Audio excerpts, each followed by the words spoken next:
I'd like to introduce our first afternoon speaker, who is Diana Lind. She is Executive Director and Editor-in-Chief of Next City, a nonprofit media organization that spreads ideas about how to improve cities. Next City publishes a weekly series of long-form investigative pieces called Forefront, and a blog about rapid urbanization called Informal City Dialogues, among other projects. And if you don't subscribe to any of these things, I highly recommend that you do. Prior to joining Next City in 2008, she was a freelance writer whose work appeared in Architectural Record. She authored the book Brooklyn Modern, Architecture, Interiors, and Design, which was published by Rizzoli in 2008. Her work has been profiled by the New York Times, Fast Company, Monocle, NPR, and others. So please join me in welcoming Diana Lind.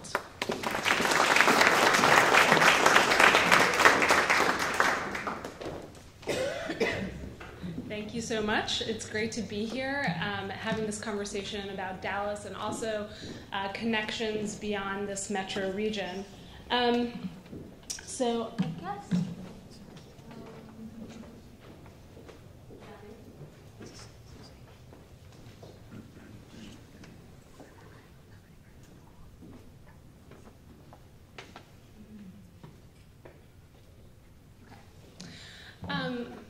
So as Kate mentioned, I'm the executive director of Next City, and it's interesting that part of the title of today's conference is Making Connections, because that's really what Next City is in the business of doing. It's actually our mission to connect cities and inform the people working to improve them. And so what we really try to do is share best practices from one city to another. For 9 years, we published a print magazine that was focused solely on the United States. It was called Next American City. And then this past year, we moved fully to an online format. As Kate mentioned, we publish a weekly series of investigative long-form stories called Forefront. And we also have a lot of free content on our blog and a couple of different side projects. And we've renamed ourselves Next City because we are now really focusing internationally. And I think that, having spent a number of years looking at the American condition in a lot of cities, really looking at the ways that people are moving back to downtowns, or if not, to sort of a central downtown, like we were talking a little bit about how there isn't really a center to many American cities anymore. It's really that people are trying to find urbanism in whatever kind of community that they're in. And so as we started to broaden ourselves out to international contexts, the sort of issue that we're really looking at that we see as sort of similarly incredibly critical to the future of urbanization outside the US is really the tension between the formal and informal in a lot of these cities. And so we're working with the Rockefeller Foundation on a project called the Informal City Dialogues. And through this project, we're looking at 6 rapidly urbanizing places, Accra, Bangkok, Chennai, Manila, Nairobi, and Lima. And in each of these cities, we have a different writer who is sort of embedded in the city and talking about this tension between the formal and informal. And sort of to give you a little bit of a sense of what I mean about the formal and informal, unlike the United States, in a lot of these places where there are booming populations, there's a sort of formal city that is regulated. It's the part of the city that has infrastructure. It's the part of the city that where people pay taxes. It's the part of the city where the government feels responsible for people and their welfare. And then there are other parts of the city that are essentially informal, where there is not government regulation. There is whole sorts of economies that exist sort of in the black market, if you will. And people have really sort of developed new networks and solutions to a lot of different issues there. And many of, this is sort of the part of the city that we would generally call slums. But a lot of people are starting to call these informal settlements because this sort of idea of a slum might also have certain kind of connotations that aren't really it's like, you know, Robert Brugman was saying yesterday, sprawl is kind of this big term for a lot of different kinds of associations. And actually, one of the things that's really interesting is the sort of connection between the formal and informal in a lot of these places is very porous. So you might have somebody who lives in a slum, but actually then works in, say, a hotel in the center of the city. Or you might have somebody who, say, you know, lives in the in a condo in the city, but is working, say, as a street vendor. So these are some of the things that we've really been exploring. And in fact, I just came back from Accra last week, and so I kind of couldn't put together a presentation that didn't somehow reflect that experience. So these are just a couple of slides that sort of talk a little bit about some of the kind of content that we're looking at. This is, for example, in Accra, where there isn't, there's a tremendous amount of traffic. It's a city of about 4 million people or so, and the traffic is such that, you know, the kind of, maybe to go a mile in some cases might take you half an hour. And so as a result, there are a lot of people who have created, who ride motorcycles. You can hop on a motorcycle. It's a sort of informal form of transportation. And there's some, you know, great benefits to these kinds of informal networks that arise. There's also sort of the negative side of the informal economy. This is a story about how there's a really big economy, frankly, of people taking old cell phones, burning off some of the pieces of the cell phone equipment to take those metals and then sell those metals on the market. And so there's, you know, of course, in the informal economy, not really any sort of you know, regulation of that kind of work. No worker protections for that. And so one of the interesting things that I found was when I got to Accra is that, you know, I travel a lot of different places and I really rely on Google Maps. And you get to a city, I often go into a city and I look up on Google Maps, how do I get from destination to destination? And in certain places where there's not really good transit or I don't feel comfortable taking transit, I'll get in a taxi and go there.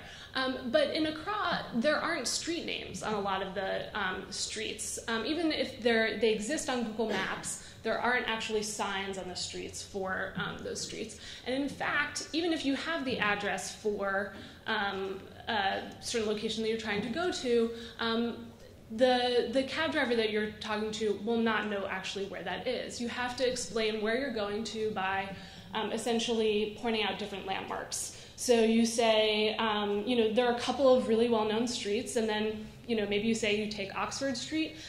When you get to the school, you make a right. When you get to the bank, you make a left. And it's near where there's usually some vendors standing underneath a tree or something like that. And that's sort of a typical way in which you would be able to identify, you know, give directions. It's very common. Likewise, when I was going to Accra, I'd send tons of emails to various different people that I wanted to meet with when I got there, and nobody was responding to me.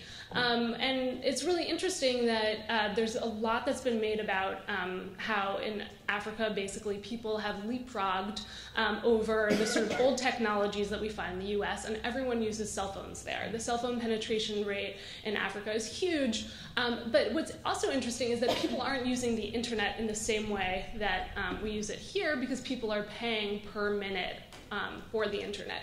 So as a result, people will use their cell phones all the time to talk to people, which is pretty cheap. They might use the internet for some, you know, really important uses, or occasionally use it for like some social media, little bit of that. But people actually don't respond to email very well. And so in order to get these meetings with various different people, I wanted to meet with, you know, local media sources. I wanted to meet with, you know, people at various universities. I had to have, you know, sort of actually my blogger who's based there and a few other people get me the phone number use their sort of social networks, their actual literal social networks, to get me a phone number of somebody, to give them a call and meet them in person. And so this was sort of mind-blowing to me that, I mean, among all the other things that are so different about the US and Africa, is sort of that the sort of ways in which we think of using the internet and the virtual network really aren't the ways that people are using these networks abroad. And in fact, it's completely dependent on the sort of social capital and the social networks that people actually get around their city. It'll be really interesting to see how and if that continues to change as some of the issues around the internet potentially work themselves out, if they do. It'll be really intriguing. But sort of at the same time that this is going on, and we're sort of thinking about the informal city, in the US there have been I think one of the reasons why we're really interested in the informal networks that we're seeing abroad is that we've been seeing sort of an informalization in the US or informal networks sort of working their ways through cities as we see the public sector sort of shrinking in many of our cities. So this is a picture of a bus stop that was created by a guy who's actually based out of Philadelphia, but it's a bus stop in Flint, Michigan, where he worked with local people to start putting little seats on bus stops because the city of Flint is totally broke, and there's no way that they're going to be creating any sort of bus stops in the future. And this is sort of this new informal infrastructure that we're seeing in the US. It's been sort of the rage. I don't know if anyone caught the Venice Biennale. I guess it was last year or something, but this whole idea of spontaneous interventions, these sort of small projects that people have. This is a phone booth that's being reused as a library. And people are really excited by this, and of course, the ubiquitous parklet.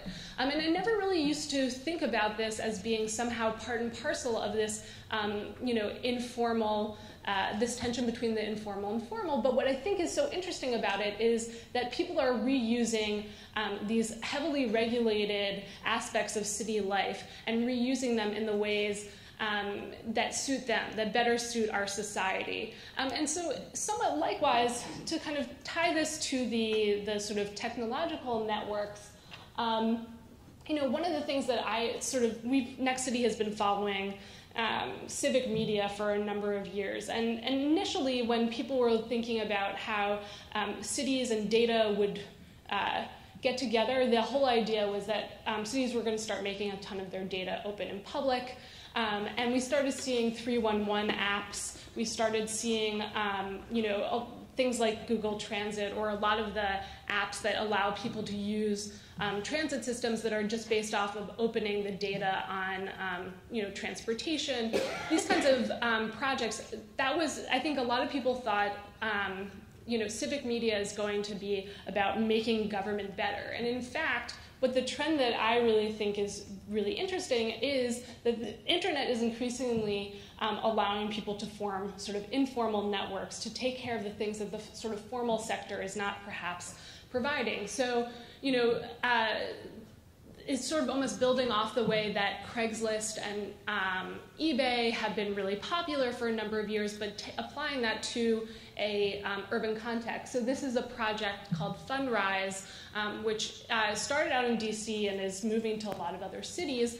It's basically taking some of these different ideas of social media, of crowdfunding, and applying it to real estate. So the whole idea is that it works in different ways in different projects, but here it's essentially asking people to become investors in a real estate project, which is a really novel way of actually allowing people to get in on the real estate game in their cities, rather than it just being, say, developers. And it also sort of Fundrise allows people to put in a certain amount of public input on big real estate projects.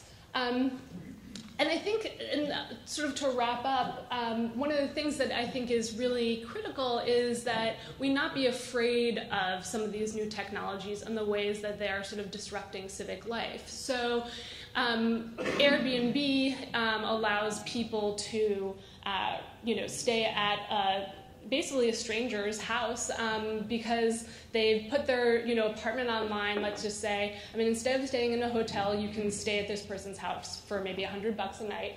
And if it looks like from what you can see from the photos, that this is a place that you would like to stay. Maybe it has a sort of connection with Facebook, and you can see maybe how you're connected through social networks to that person. But this has really created a certain amount of tension in cities because cities are no longer getting the tax revenue from people renting out their apartments, or many of them are not getting it. I don't think it's legal to not pay the taxes on that, but a lot of people are sort of illegally participating in Airbnb. Uber is another sort of online application that has made it big in cities. In Washington, D.C. in particular, they've run into sort of legal problems where Uber allows you to hail a black cab basically through its online application. It's basically your own personal taxi service that allows you to book a cab whenever you want it, but it doesn't have a contract with the city. And so in a lot of places, it's getting a lot of flack from the city. Sidecar is a ride-sharing application that in Philadelphia, our parking authority created a sting operation to bring it down. It was kind of amazing that the city went through all this effort. And this is sort of increasingly this problem or tension between sort of the old formal city and these informal networks that are not coming sort of in the way that they were in Accra from, just people, working out of their homes, selling whatever they could. What we're seeing is this sort of internet really fomenting some of this informal economy. And so I'm always trying to figure out, what's the synthesis between all of these various different trends. And I think that the answer is not to have cities kind of push away from some of these technologies or push away from the informal sector, but in some ways to figure out how they're going to adapt. So this is a project out of Boston where Boston, speaking of architecture, has this infamous city hall that is an old brutalist building. Not a lot of people are fond of that. And they also found that it wasn't the best way for people to engage with city government. And so now the city of Boston has bought a few food trucks and essentially provides the basic services through this sort of mobile van going into communities. And it's created this whole new way for the city of Boston to actually engage with citizens. So I think I think there are a lot of interesting ways in which this kind of these disruptions are going to actually improve life in cities. And I think one of the other ones, to get back to last night's discussion about sprawl, is that this is really sort of, I think, an opportunity for the sharing economy to share resources and to also really kind of figure out innovative ways for people to, potentially make money, save money, what have you, in sort of economically distressed times. And I think that though there are going to always be problems for a city, whether it's in terms of regulating it or trying to figure out how to capture missed tax revenue, I think it's also the city's job to figure out how to adapt to that and to become a player in and of itself. So thank you.